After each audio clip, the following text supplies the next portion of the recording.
This video is brought to you by Law Excellence IAS Academy. కొంతమంది ఈ IAS వచ్చిన వాళ్ళు మళ్ళీ ఐఏఎస్ పోతా ఉంటే ఒప్పుకోరు. అది యూపీఎస్సీలో ఒక రూల్ అది. సపోజ్ మీకు ఐఏఎస్ త్రిపుర క్యాడర్ వచ్చింది, మీకు ఆంధ్ర క్యాడర్ కోసరంగా నేను మళ్ళీ ప్రిలిమ్స్ రాస్తానంటే ఒప్పుకోరు. అట్లనే ఐఎఫ్ఎస్ ఇది కూడా చాలామంది వదులుకోరు. కానీ ఒక ఎగ్జాంపుల్, మా డాక్టర్ మల్లికార్జున్ అని ఇప్పుడు విశాఖపట్నంలో కలెక్టర్గా ఉన్నారు. ఆయనకు ఐఎఫ్ఎస్ వచ్చింది, ఇండియన్ ఫారిన్ సర్వీస్. ముస్సోరికి ట్రైనింగ్కి పిలిచారు, వెళ్ళాడు. గేట్ దాకా వెళ్ళిన తర్వాత ఆయనకి ఏమనిపించిందో, నేను ఎప్పుడైనా ఐఏఎస్ కావాలనుకున్నాను, ఇదేమిటి ఐఏఎస్ అని అది వదులుకొని వాళ్ళ అన్నయ్యకు ఫోన్ చేసేట ఆయన. నేను వచ్చేస్తున్నానంటే తిట్టేట, ఇదేమిటో నీ బుద్ధున్నదే లేదా, ఇది ఐఎఫ్ఎస్ రావటం గొప్ప అంటే. వచ్చి మళ్ళీ పాస్ అయ్యి ఐఏఎస్ వచ్చింది. వచ్చి ఆంధ్ర క్యాడర్ ఇప్పుడు ఆయన విశాఖపట్నంలో కలెక్టర్గా ఉన్నాడు. మొన్న కలిసినప్పుడు మాట సందర్భంలో ఆయన చెప్పారు. ఉన్నారండి వైజాగ్లో ఉన్నారా? వైజాగ్లో ఇప్పుడు కలెక్టర్ వైజాగ్. అంటే వైజాగ్లో ఉన్న విజయవాడలో స్టే చేస్తున్నట్టు ఏదో ఉన్నారు కాదా? వైజాగ్ ఓకే. అది గోపాలకృష్ణ. రోణంకి గోపాలకృష్ణ. ఆయన ఇప్పుడు deputy director survey and land రికార్డ్స్గా ఉన్నారు. పాడేరులో ఉండేవారు అంతకుముందు, అక్కడి నుంచి ఇప్పుడు ఇక్కడికి వచ్చారు. సో విజయవాడలో ఉంటున్నారు. విజయవాడలో ఆఫీసు అమరావతి.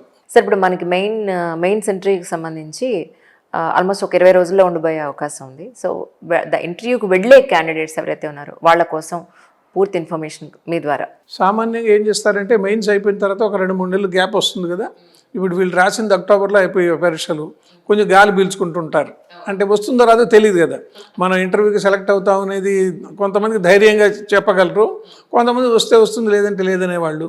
కొంతమంది ఉద్యోగాల్లో ఉండి సెలవు పెట్టి వెళ్ళి మళ్ళీ వచ్చి ఉద్యోగంలో చేరిపోవడంతో ఈ ప్రవాహంలో పడిపోయి అసలు దాని గురించి మర్చిపోతారు. ఈ రిజల్ట్స్ వచ్చి మీరు సెలెక్ట్ అయ్యారు ఇంటర్వ్యూకు అనేది తెలిసిన తర్వాత, ఇది ఇంటర్వ్యూ కాదు, దీని పేరే పర్సనాలిటీ టెస్ట్. అంటే మిమ్మల్ని పరీక్ష చేయరు వాళ్ళు. మీ పర్సనాలిటీలో ఉండేటటువంటి లోపల అంతర్గతంగా ఉన్నటువంటి శక్తి, అది పాజిటివ్ శక్తి, ఎనర్జెటిక్ శక్తి ఎంతవరకు ఉందో తెలుసుకునేదానికి ప్రయత్నం చేస్తారు. ఇదేదో ఒక డ్యూయల్ రోల్ లాగా మీరు మల్ల యుద్ధం చేసినట్టు ఆ యుద్ధ భూమిలో రకరకాలుగా వాళ్ళు బాధ పెడతారని మీరు అనుకోవాలి. మిమ్మల్ని ప్రశాంతంగా ఉండేటట్టు చేస్తారు. ముందు పోగానే ఆ యూపీఎస్ బోర్డు మెంబర్, ఆయన చైర్మన్ అని, ఆ చైర్మన్కి పక్కనే 4 ఉంటారు, ఇటువైపు 2 అటువైపు 2. నార్మల్గా ఒక సీనియర్ ఐఏఎస్ ఆఫీసర్ రిటైర్డ్, ఇటువైపు ఏమో ఒక సీనియర్ వైస్ ఛాన్సలర్ రిటైర్డ్, ఇంకా ఒక 2 జర్నలిస్టులు కానీ లేదా మిగిలిన ఫీల్డ్ వాళ్ళు ఉంటారు. ఈ చైర్మన్ మీ దగ్గర ఆయన బోర్డు ఉంటుంది. సుబ్బారావు, మీరు బీటెక్ చదువుకున్నారు, మంచి కాలేజీలోనే చదువుకున్నారు అని ఇట్లా మొదలుపెట్టి మిమ్మల్ని కొంచెం హోమ్లీగా మీకు ఒక ఇది చేసేటట్టు చేస్తారు. మరి కొంతమంది అయితే నీ గురించి నువ్వేం చెప్పుకుంటావు అని కూడా అడిగిన సందర్భాలు ఉన్నాయి. అప్పుడు వీళ్ళు తత్తరపడిపోతారు. ఒక్కోసారి సుబ్బారావు అనగానే వాడు ఎదురు చూస్తుంటాడు, వీడు కాదనుకున్నట్టుగా. అంటే ఆ విధమైనటువంటి యాంగ్జైటీ రోసిస్ న్యూరోసిస్ అంటారే, అది దాంట్లో ఉండిపోతారు వీళ్ళు పాపం. ఆ ఎంటర్ కాగానే అక్కడ కూర్చోగానే అదేదో పెద్ద భూత విశేషాలు కూర్చున్నటువంటి ప్రదేశంగా అనుకుంటారు. మీకు ఎదురుగుండా ఒక వైట్ పేపరు, పెన్సిల్ ఉంటుంది. మీకు ఏదైనా కావాలంటే పాయింట్స్ కూడా మీరు నోట్ చేసుకోవచ్చు. ముందు వెళ్ళగానే చైర్మన్ మిమ్మల్ని అక్లమడేట్ చేసుకుంటాడు. అంటే మీకు కొంచెం ఫార్మాలిటీసు, ఇక్కడ మీరేం భయపడాల్సిన అవసరం లేదన్నట్టుగా మీ కాలేజీ గురించి చెప్పమను, లేకపోతే మీరు పనిచేస్తున్నటువంటి ఉద్యోగం గురించి చెప్పమను 2 మాటలు అడుగుతారు. మీరు మీ స్ట్రెంగ్స్ అండ్ వీక్నెసెస్ చెప్పేదానికి సిద్ధంగా ఉండాలి. ఇంకొక ప్రశ్న ఏమి ఉండొచ్చు అంటే, సామాన్యంగా మీరు సివిల్స్కి ఎందుకు రావాలనుకుంటున్నారు, ప్రతి ఒక్కరు దేశ సేవ చేద్దాం ఇట్లా. వాళ్ళకు తెలుసు దేశ సేవ కాదు, నువ్వు ఏదో పెద్ద కట్న కానుకల కోసం అనేది అందరికీ లోపల తెలుసు. ఒక మధ్యస్థమైన సమాధానం చెప్పి, అంటే మరీ అబద్ధం కాకుండా మరీ నిజం కాకుండా, నాకు ఈ సర్వీసుల్లో ఏదైనా చేసేదానికి అవకాశం ఉంటుంది, మిగిలిన సర్వీసుల్లో నేను పర్టికులర్గా పలానా డిపార్ట్మెంట్కి ఉండిపోతాను అని చెప్తారు. లేదా నువ్వు సాఫ్ట్వేర్లో ఉంటే ఆ సాఫ్ట్వేర్ వాళ్ళకి వేరే రకంగా సమాధానం చెప్పాలి. నీకు లక్షలాది జీతం వస్తూ ఉంటే నువ్వు దాన్ని వదిలిపెట్టుకొని, $డాలర్ల ఉద్యోగం అమెరికాలో ఉంటే అవి వదిలిపెట్టుకొని నువ్వు ఫిక్స్డ్ ఇన్కమ్, నువ్వు చేరగానే సబ్ కలెక్టర్కి అయితే 80,000 లేదా ₹1,00,000 వస్తుంది. చీఫ్ సెక్రటరీ అయితే 2.5 బేసిక్, మొత్తం కలిపి 3.5 లక్షలు వస్తుంది. నువ్వు అదే 3.5 లక్షలు కొత్తగా చేరినటువంటి ఇన్ఫోసిస్లో చేరినటువంటి ఇంజనీర్కి వస్తుంది. వాడు అని పెంచుకుంటూ పోతుంటాడు. దాదాపు 1 crore తీసుకున్నటువంటి వాళ్ళు కూడా ఉన్నారు, హై ప్యాకేజీలు తీసుకున్నటువంటి వాళ్ళు ఉన్నారు. అది వదులుకొని నీవు ఇందులోకి ఎందుకు వస్తున్నావు అన్నప్పుడు దానికి ఒక కాంప్రహెన్సివ్ సమాధానం చెప్పేదానికి నువ్వు సిద్ధంగా ఉండాలి. ఎలాంటి సమాధానం చెప్పొచ్చు అంటే, ఇలానే చెప్పాలని కాదు నా ఉద్దేశం. ఆ ఇంజనీరింగ్ సర్వీసుల్లో, సాఫ్ట్వేర్ సర్వీసుల్లో అది మైండ్ బ్లోయింగ్ ఎక్స్పెరిమెంట్లు మేము చేస్తూనే ఉంటాము. కానీ ఇక్కడ ఆ తాత్కాలికమైనటువంటి ప్రయోజనాలు మనం చాలామందికి కలిగించగలిగినటువంటి పల్లె ప్రజలు వస్తారు, లేదా ఏదైనా పేద ప్రజలు ఉండేటువంటి వాళ్ళు వస్తారు, బాధల్లో ఉండేటువంటి వాళ్ళు వస్తారు. వాళ్ళందరికీ కూడా సహాయం చేసే అవకాశం నాకు జిల్లా కలెక్టర్గా లేదా ఒక జిల్లా ఉద్యోగిగా నాకు వస్తుంటుంది. మిగిలిన ఆల్ ఇండియా సర్వీసుల్లో కూడా నేను అనేక రకాలైనటువంటి వ్యక్తులతో ఇంటరాక్షన్ ఉండేటువంటి అవకాశం నాకు లభిస్తుంది. కాబట్టి నాకు మానసికంగా అది పెద్ద ఇష్టపడుతూ ఉన్నాను అనే ఒక సమాధానం చెప్పేదానికి మనం సిద్ధంగా ఉండాలి. ఈ సమాధానాలు చెప్పేటప్పుడు ఆ మొదటి చైర్మన్ పక్క ఆయన అడుగుతారు, మీరు గో హెడ్ అని. అప్పుడు ఆయన సామాన్యంగా ఏం చేస్తారంటే రాజకీయమైనటువంటి ప్రశ్నలు వేయరు. ఇప్పుడు మోడీ గవర్నమెంట్ వస్తుందా, లేకపోతే ఇంకో రాజీవ్ గాంధీ గవర్నమెంట్, రాహుల్ గాంధీ గవర్నమెంట్ వస్తుందా అని అడగరు. అంటే సామాన్యంగా రాజకీయాలకు సంబంధించినటువంటి ప్రశ్నలు వేయరు. కానీ రాజకీయ పరిణామాల గురించినటువంటి ప్రశ్నలు రావచ్చు. ఉదాహరణకు రీజనల్ పార్టీసు 2024లో ఎలాంటి ప్రభావం చూపిస్తాయి? మీకు సౌత్ ఇండియాలో అన్ని రీజనల్ పార్టీసే ఉన్నాయి ఇప్పుడు ఉండేవి. ఆ పార్టీసు రేపొద్దున 2024 ఎలక్షన్లో ఏ విధమైనటువంటి ప్రభావాన్ని చూపిస్తాయి అన్నప్పుడు మీ దగ్గర ఒక సిద్ధమైనటువంటి సమాధానం ఉండాలి.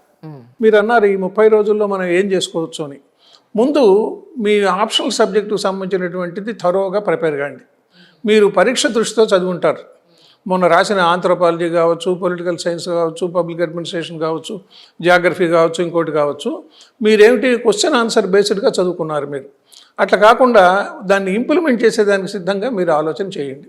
మీరు సపోజు కోవిడ్ వచ్చింది, ఈ కోవిడ్ సందర్భంలో మీరు జిల్లా అధికారిగా మీకున్నటువంటి పరిజ్ఞానంతో మీరు ఏ విధమైనటువంటి చర్యలు తీసుకుంటారు? అది చాలా ప్రమాదకరమైనటువంటి పరిస్థితి కదా. మీరు అందరినీ కూడా కంట్రోల్ చేయాలి. దాదాపు ఒక కలెక్టరు జిల్లాలో ఉండేటువంటి 80 విభాగాలకు అధిపతి.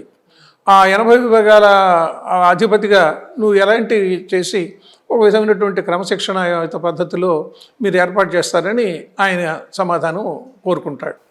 ఈ ప్రశ్నల వరుసలోని ఆప్షనల్ గురించి కాకుండా నీ గురించి నువ్వు చెప్పుకునేటప్పుడు నువ్వు చదివిన విశ్వవిద్యాలయం గురించి కూడా రావచ్చు ప్రశ్నలు. నువ్వు ఆంధ్ర యూనివర్సిటీ నుంచి బయటకు వచ్చావు. ఆంధ్ర యూనివర్సిటీ అనగానే మనకు సిఆర్ రెడ్డి గారు మొట్టమొదటి వైస్ ఛాన్సలర్, ఆ తర్వాత సర్వేపల్లి రాధాకృష్ణన్ గారు, విఎస్ కృష్ణన్ గారు, ఇలాంటి ప్రముఖులైనటువంటి వాళ్ళందరూ కూడా అక్కడ పనిచేశారు. ఇంకొకటి, అక్కడ ప్రతి సంవత్సరం కూడా కనీసం 3-4 ఐఏఎస్ ఆఫీసర్లు వస్తారని ఒక ప్రతీతి ఉన్నది. అది చాలా కాలం మొన్నటిదాకా కూడా జరుగుతుంది. మీ పెద్ద పెద్ద సీనియర్ సెక్రటరీస్ అందరూ కూడా అక్కడ చదువుకునే వాళ్ళే. పద్మనాభయ్య గారు కావచ్చు, ఏపీ మన ఈయన ఈఎస్ శర్మ గారు, ఇట్లాంటి వాళ్ళందరూ కూడా, కేఎస్ శర్మ గారు, వీళ్ళందరూ అక్కడి నుంచి వచ్చిన వాళ్ళు. ఆంధ్ర యూనివర్సిటీ ప్రోడక్ట్స్ వీళ్ళందరూ. అది ఒక పెద్ద పిఎల్ సంజీవ్ రెడ్డి గారు, వీళ్ళు ఎన్ని పేర్లైనా చెప్పుకోవచ్చు మనం. వాళ్ళు ఒక ట్రైన్డ్ ఇదిగా ఎకనామిక్స్ తీసుకోవటం, ఎకనామిక్స్లో నుంచి పాస్ అయిపోగానే వీళ్ళు ఐఏఎస్ పోవాలనేటువంటి ఒక మానసికమైనటువంటి దీంట్లో వాళ్ళు పనిచేస్తూ ఉంటారు. అందువల్ల ఆ యూనివర్సిటీ గురించి అడిగినప్పుడు మీరు యూనివర్సిటీ గురించి చెప్పాలి. ఇంకొక ముఖ్యమైనటువంటి విషయం ఏంటంటే, మీరు ఏ డిగ్రీ అయితే చదువుకున్నారో, అది ఎంటెక్ కావచ్చు, బీటెక్ కావచ్చు, లేదా బీకామ్ కావచ్చు, లా కావచ్చు, ఈ ఇంజనీరింగు, లేదా మామూలు డాక్టర్లు. ఈ మధ్యకాలంలో చాలామంది డాక్టర్లు అవుతూ ఉన్నారు. ఆ సబ్జెక్టు గురించి కూడా అడుగుతారు. ఉదాహరణకు ఒక 2 నెలల క్రితమే మా మిత్రుడు ఒక అతను తిరుపతిలో ప్రొఫెసర్ ఉంటే వాళ్ళ అబ్బాయి యూపీఎస్సీ ఇంటర్వ్యూకి వెళ్ళాడు, వేరే ఇంటర్వ్యూ. ఆ పిల్లవాడికి 2 రోజులు నేను మాక్ ఇంటర్వ్యూలో అన్ని రకాల, ప్రపంచంలో ఎన్ని రకాలైన ప్రశ్నలు ఉంటాయి అన్ని ప్రశ్నలకు సమాధానాలు చెప్పాను. వాడు వెళ్ళాడు. వెళ్ళగానే ఆ కుర్రవాడిని నువ్వు ఏం చదువుకున్నావు అంటే బీటెక్ ఎలక్ట్రానిక్స్ మీద ప్రశ్నలు వేశాడు. వీడు నాలుక పేరు పెట్టి నేను లేదు సార్ ఫీల్డ్లో లేని ఇప్పుడు అంటే వీడు దాని గురించి పట్టించుకోలేదు. ఎందుకంటే ఆ ఎప్పుడో చదువుకున్నాడు, గ్యాప్ వచ్చింది, ఒక 1 year గ్యాప్, ఎలక్ట్రానిక్స్ గురించి మర్చిపోయాడు. అందువల్ల మీ బేసిక్ డిగ్రీ గురించి కూడా నీకు మంచి 2nd క్లాసో 1st క్లాసో వచ్చి ఉంటుంది, కానీ సబ్జెక్ట్ మర్చిపోయి ఉంటావు. అందువల్ల కనీసం కొంచెం అట్లా అవుట్లైన్స్ నువ్వు చదువుకున్నటువంటి సబ్జెక్టు గురించి కూడా నీకు ఒక అవగాహన 20 రోజుల్లో నువ్వు ఒక ప్రయత్నం చేసుకో. మూడోది కరెంట్ అఫైర్స్.